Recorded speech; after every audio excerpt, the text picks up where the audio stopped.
राधा माधव भगवान की जय, जय राधा कुंज बिहारी की जय, गिरिधारी की जय, जगत गुरु शिल प्रभुपाद की जय, गौर प्रेमानंदी।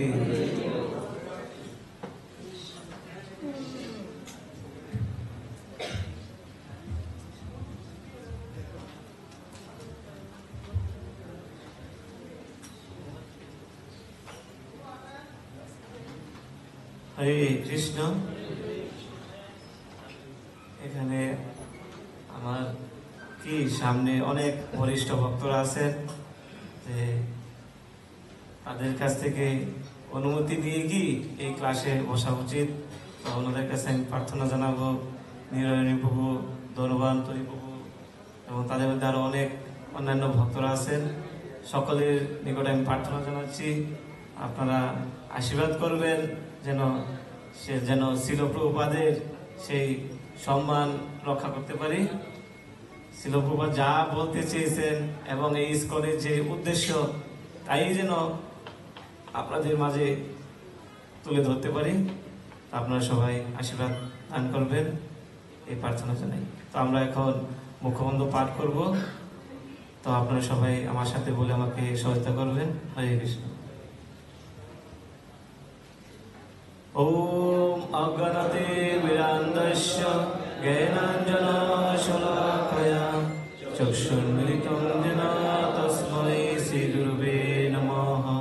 श्रीचैतन्यमनोभीष्टं स्थापितं येन भूतले स्वयं रूपं कदा मह्यं ददति सुपदान्तिकं। वन्देऽहं श्रीगुरु श्रीयुतपदकमलं তস্য শ্রীরূপং সর্বজাতং সগুণ রঘুনাথনিতং তং সজীবং সাদ্বৈতং সাবধূতং পরিজন সহিতং কৃষ্ণ চৈতন্য দেবং শ্রী রাধা কৃষ্ণ প্রধান সগুণ ললিতা শ্রী বিশাখাং চ হে কৃষ্ণ করুণা সিন্ধু দীনবন্ধু জগৎপতি গোপেশ গোপিকাকান্ত রাধাকান্ত নমস্তুতে তপ্ত কাঞ্চন গৌরাঙ্গে রাধে বৃন্দাবনেশ্বরী বিশ্বভানুসুতে দেবী প্রণমামি হরিপ্রিয়ে বাঞ্ছাকল্পতরুভ্যশ্চ কৃপা সিন্ধুভ্যেব চ পতিতানাং পাবনেভ্যো বৈষ্ণবেভ্যো নমো নমঃ। নমো ওং বিষ্ণুপাদায় কৃষ্ণপ্রেষ্ঠায় ভূতলে শ্রীমতে ভক্তিবেদান্ত স্বামিনীতি নামিনে নমস্তে সরস্বতী দেবী গৌরবাণী প্রচারিণী নির্বিশেষ শূন্যবাদী পাশ্চাত্য দেশকারিণী। জয় শ্রী কৃষ্ণ চৈতন্য প্রভু নিত্যানন্দ শ্রী অদ্বৈত গদাধর শিবাসাদি গৌর ভক্তবৃন্দ। হরে কৃষ্ণ কৃষ্ণ কৃষ্ণ হরে হরে হরে রাম রাম রাম হরে হরে। হরে কৃষ্ণ কৃষ্ণ কৃষ্ণ হরে হরে হরে রাম রাম রাম হরে হরে। হরে কৃষ্ণ কৃষ্ণ কৃষ্ণ হরে হরে হরে রাম রাম রাম হরে হরে।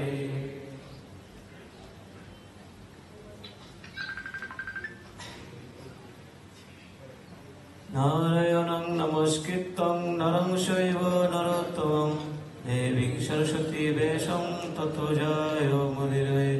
নষ্টপ্রায়েষু অবধেষু নিত্যং ভগবত সেবয়া ভগবতে উত্তম শ্লোকে ভক্তিরতি নষ্টকি।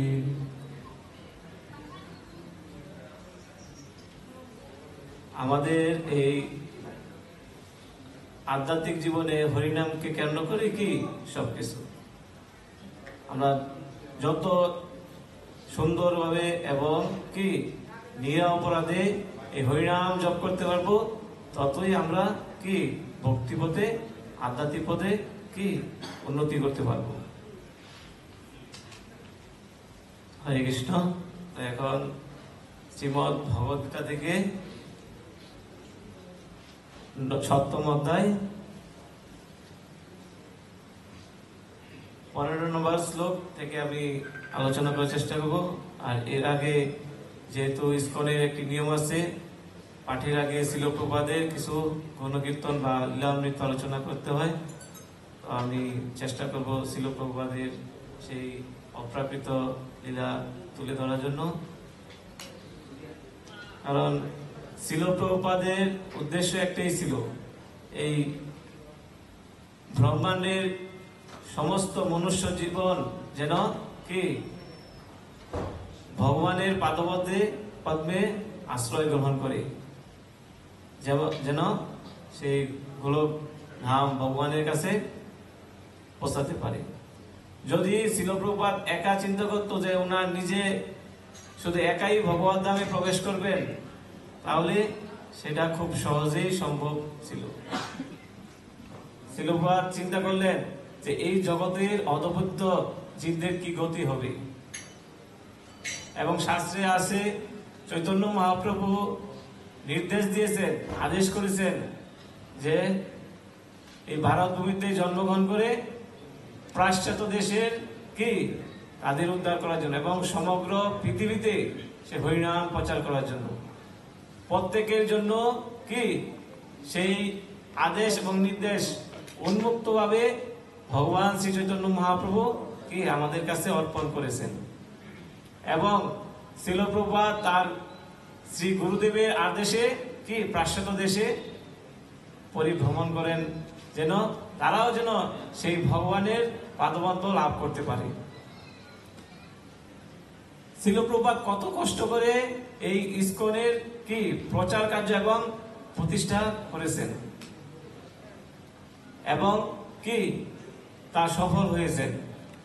চৈতন্য মহাপ্রভু 537 বছর পূর্বে যখন আবির্ভূত হন, তখন উনি কি একটি বাণী দিয়েছেন যে আমি একজন কৃষ্ণ সৈনিক পাঠাবো, সেই কৃষ্ণ সৈনিক সমগ্র পৃথিবীতে সেই হরিনাম প্রচার করবেন।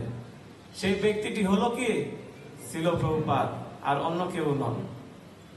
আগে পরে অনেক প্রাশ্চাত্যে গিয়ে কি সেই কৃষ্ণ নাম প্রচার করার জন্য প্রচেষ্টা করেছেন, কিন্তু সফল হতে পারেননি।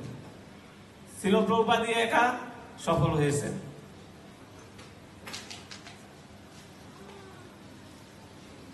তো ছিল প্রভুপাদ কত শুদ্ধ ভক্ত ছিলেন যে উনার সাধনায়, উনার তপস্যার শক্তির দ্বারা স্বয়ং কৃষ্ণকে এই ধরাধামে নিয়ে আসতে বাধ্য করেছেন। এটা কোনো সাধারণ ব্যক্তি বা মানুষের দ্বারা কি সম্ভব নয়, একমাত্র ছিল প্রভুপাদই তা সম্ভব করেছেন। কিভাবে? যখন ঝাঁসিতে সর্বপ্রথম সেই কৃষ্ণ নাম প্রচার কার্য শুরু করেন, তখন ওনার একজন শিষ্য ছিলেন, ভারতীয় শিষ্য। সেই শিষ্য ছিল প্রথম শিষ্য প্রভাকর আচার্য। সেই ঝাঁসি মন্দিরের ছাদের উপর জন্মাষ্টমী দিন রাত্রে উনি একা সেই গভীর রাত্রে কৃষ্ণ নাম কীর্তন করতেছেন এবং ক্রন্দন করতেছেন ছিল প্রভুপাদ, যে আমাদের ভগবানের নামের প্রতি কত শ্রদ্ধা এবং ভক্তিপূর্ণ হতে হবে। সেই ছিল প্রভুপাদের কীর্তনের কি ডাকে স্বয়ং কৃষ্ণ কি আবির্ভূত হতে বাধ্য হয়েছে। তখন ছিলেন কি গ্রীষ্মকাল। ওই সময় সাধারণত কদম ফুল কি গাছে ধরে না, তো সিজন ছাড়া ছিল। স্বয়ং ভগবান সেই প্রভুপাদের গলায় কদম্ব ফুলের মালা কি পরিয়ে দিয়েছেন। সেই কদম্ব ফুলের সুগন্ধে সমস্ত মন্দির কি ভরে গেছে। যখন ওনার শিষ্য যে এত সুগন্ধ কোথা থেকে আসছে অনুভব করতেছে, সে ছোটাছুটি করতেছে, কোথাও দেখে না যে এত সুন্দর গন্ধ কোথা থেকে আসছে। যখন ছাদের উপরে গিয়ে তাকালো, তখন দেখে ছিল প্রভুপাদের গলায় সেই কদম্ব ফুলের মালা। তখন সেই প্রভাকর আচার্য প্রভুপাদের কাছে গিয়ে প্রণাম করে খুব মৃদু স্বরে ওনাকে বলছেন যে প্রভুপাদ, আপনার গলায় কোথা থেকে এই অপূর্ব সুগন্ধের কদম্ব ফুলের মালা আসলো? তখন প্রভুপাদ সেই কৃষ্ণের দর্শন পেয়ে, মানে ওনার কোনো সেন্সই ছিল না, তখন জ্ঞানই ছিল না, কোনো কিছু না বলে খুব চুপ করে বসে আছে। পরের দিন সেই প্রশ্নের উত্তর ছিল প্রভুপাদ আর শিষ্যের কাছে পেশ করলেন যে স্বয়ং কৃষ্ণ গতকাল কি এখানে আবির্ভূত হয়েছে। তখন কৃষ্ণ আমার গলায় সেই মালা কি পরিয়ে দিয়েছেন। আমি যখন ভগবানের পাদপদ্মে প্রণাম করতে গেলাম, তখন ভগবান অপ্রকট হয়ে গেলেন। এইভাবে ছিল প্রভুপাদের প্রার্থনার কত শক্তি ছিল, কত শুদ্ধ ভক্ত ছিল। ছিল প্রভুপাদ কোন সাধারণ কি মনুষ্য নন। ছিল প্রভুপাদ হলেন ভগবান শ্রীকৃষ্ণের স্বার্থবয়স অবতার। ভগবানের শক্তি না হলে এই সমগ্র পৃথিবীকে জয় করতে পারতো না। তাহলে আমাদের অবশ্যই কি ছিল প্রভুপাদের আদর্শকে কেন্দ্র করে আমাদের আধ্যাত্মিক জীবন পালন করতে হবে। তাহলে একমাত্র সম্ভব এই মানব জীবন সার্থক করা। আর যদি নিজের ইচ্ছে মতো যে চলি, নিজের মন করা মতো চলি, তাহলে কোনো কিছুই লাভ হবে না। স্কুলে আসলাম আর গেলাম, স্কুলে অনেক ছাত্র লেখাপড়া করে, সবাই কি ভালো ফলাফল লাভ করতে পারে না। তারপর আরেকটা লীলাতে দেখতে পাই শিলপ্রপাতের সামনে কিভাবে ভগবান আবির্ভূত হয়েছেন। যখন জলদূত জাহাজে সে আমেরিকার উদ্দেশ্যে রওনা করেছেন, প্রচন্ড ঢেউ আর ঝড়ের মধ্যে শিলপ্রপাত কি করেছেন? স্টপ করেছেন। শিলপ্রপাতের কাছে কেউ ছিল না, একা। তখন কৃষ্ণের শুদ্ধ ভক্ত শিলপ্রপাত, অবশ্যই তাকে কি রক্ষা করতে হবে। ভক্তদের ভগবান কি রক্ষা করেন? অবশ্যই রক্ষা করেন। হয়তো আমাদের সেই জড়জাগতিক বুদ্ধির দ্বারা সেটা অনুমান করতে পারি না, কিভাবে ভক্তদের মঙ্গল করেন এবং কি রক্ষা করেন। যদি কিছু আমাদের দুঃখ কষ্ট দেয়, তাহলে মনে করি যে ভগবান আমাদের শুধু কষ্টই দেয়। কিন্তু শাস্ত্রে আছে যে যদি আমাদের দুঃখ কষ্ট বেশি আসে তাহলে আমরা ভগবানকে বেশি স্মরণ করব। সেটা আমরা কিভাবে শাস্ত্রের মাধ্যমে জানতে পারি? কুন্তী দেবী শিক্ষা গ্রন্থ পাঠ করলে আমরা জানতে পারবো যে দুঃখ কষ্ট বেশি আসলে আমরা ভগবানকে বেশি স্মরণ করব। কুন্তী দেবী সর্বক্ষণ সেটাই ভগবানের কাছে প্রার্থনা করতেন যে ভগবান, তুমি আমাকে শুধু কষ্টই দাও, সুখ আমার প্রয়োজন নেই। যত বেশি কষ্ট দাও ততই তোমাকে আমরা কাছে পাই, ততই আমরা কি স্মরণ করতে পারি। এখন আমাদের ক্ষুদ্র জ্ঞান দ্বারা সেটা উপলব্ধি করতে পারি না। সুখের আলোয় থাকলে আমরা ভগবানকে ভুলে যাই। আর ভগবান কি শাস্ত্রে বলেছে সব সময় ভগবানকে স্মরণ রাখতে। আর ভগবানকে স্মরণ না রাখলে কি মায়াদেবী আমাদেরকে এসে কি পিঠা দিতে থাকবে, আক্রমণ করতে থাকবে। সেজন্য কি বলেছেন যে always remember Krishna, never forget Krishna. সর্বক্ষণ কৃষ্ণকে স্মরণ রাখতে হবে, কোনোভাবে কি ভগবানকে বলা যাবে না। আর যদি ভুলে যাই তাহলে সেই মায়াদেবী আমাদেরকে আক্রমণ করবে। যখন শিলপ্রপাত স্ট্রোক করেন তখন সেই কৃষ্ণ এসে তাকে স্পর্শ করা মাত্রই কি শিলপ্রপাত কি জ্ঞান ফিরে পেলেন।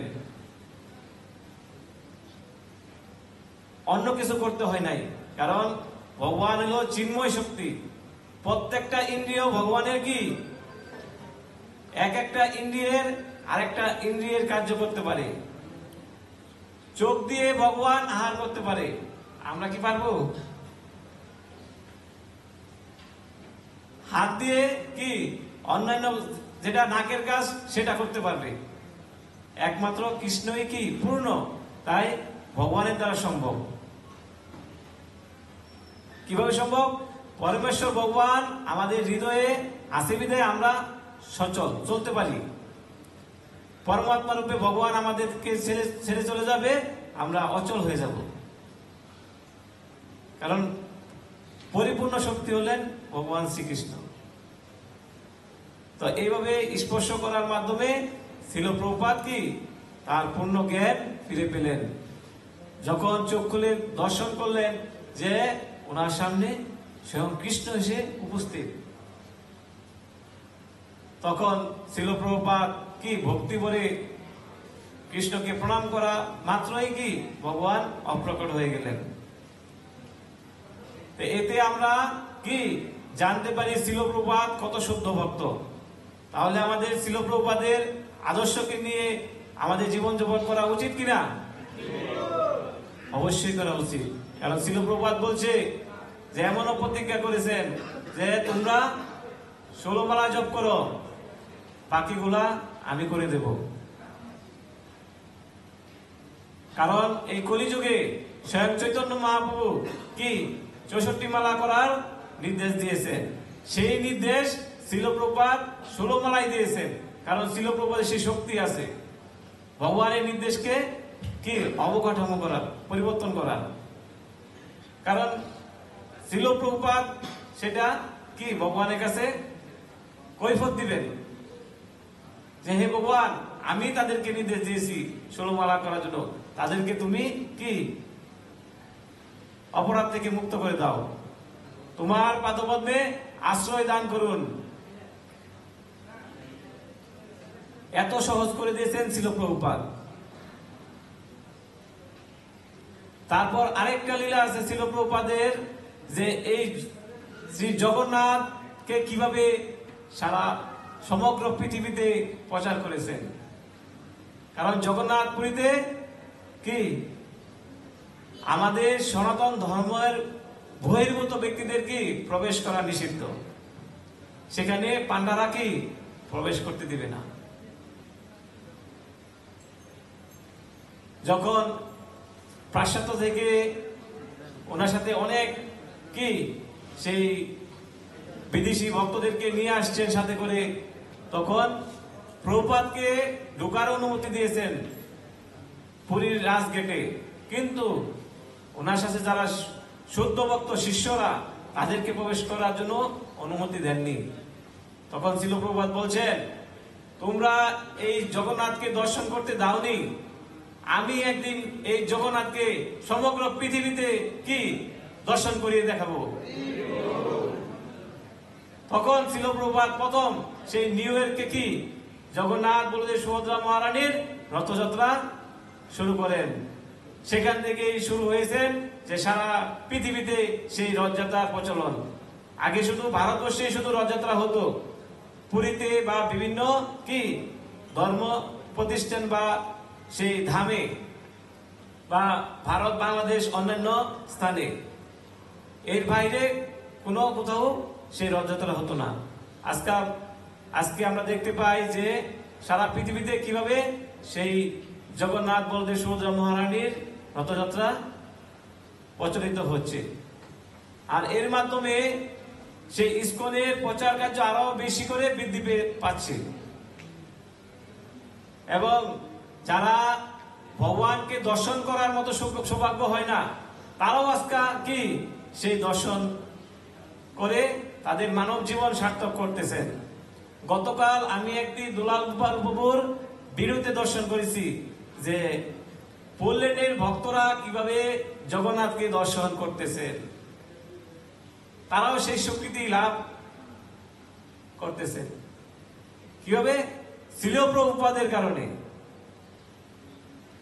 কারণ উনি প্রচার করে ওনার শিষ্যদেরকে সেই শিক্ষা দিয়েছেন যে কিভাবে সেই জগন্নাথকে কি বাইরে এসে এনে সেই রথযাত্রা উদযাপন করতে হয়। এইভাবে শিলপ্রপাত অনেক সুন্দর সুন্দর, শিলপ্রপাতের পুরো জীবনটাই কি এক একটা লীলার মতো, এবং আমাদের কি সেই লীলাগুলা আমাদের শিক্ষণীয়। আমরা এইভাবে শিলপ্রপাতের সান্নিধ্য থেকে আমাদের সেই ভক্তি জীবনকে আরো সামনের দিকে এগিয়ে নিয়ে যেতে হবে, এবং যারা বরিষ্ঠ ভক্ত বা সিনিয়র ভক্ত বা দীক্ষিত আশ্রিত যারা শাস্ত্রজ্ঞানে এবং ভক্তিমার্গে অনেক উন্নত, তাদের সান্নিধ্যে থেকে আমাদের ভক্তি জীবন যাপন করা উচিত। কারণ আশ্রয় গ্রহণ না করে কি ভগবত ভক্তি করা সম্ভব নয়। আশ্রয় গ্রহণ করে ভগবত ভক্তি করলে তখন ভগবান তাকে কি ত্যাগ করে না, তখন তৎক্ষণাৎ ভগবান তাকে গ্রহণ করেন। হরে কৃষ্ণ। জয় জয় জগৎগুরু শিলপ্রপাদ কি, নিতাই গৌর প্রেমানন্দে।